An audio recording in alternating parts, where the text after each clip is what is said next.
now we are going to go through the logic of our fruits game.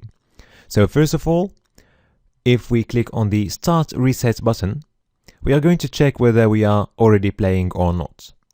So if we are already playing, like in this situation, then what we're going to do, we're going to reload the page.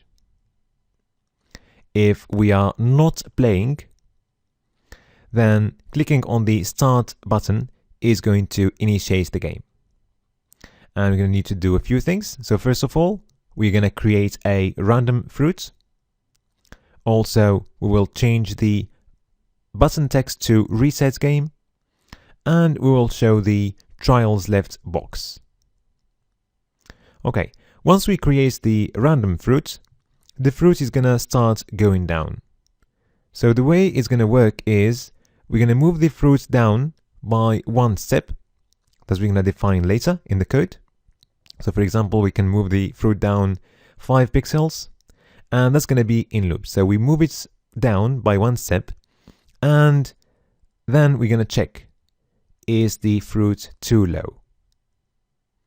If it's not too low, then we are going to keep moving the fruits down. And we're going to check again, is it too low? Until the answer to that question is yes. So in this situation, for example, the fruit is too low, and once it disappears, the answer is going to be yes. So in that case, we're going to check if we have any trials left. So in this situation, we still have 3 trials left, including this one.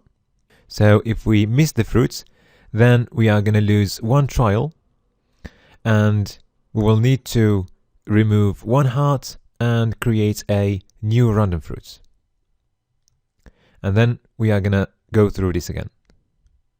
And we will continue like this until we have no trials left.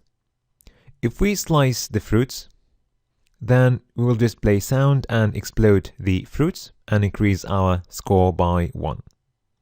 So we're going to continue like this until there are no trials left. So if we miss this one, then it's going to be game over. So now we understood the logic of the game, and we are ready to translate this into jQuery code structure.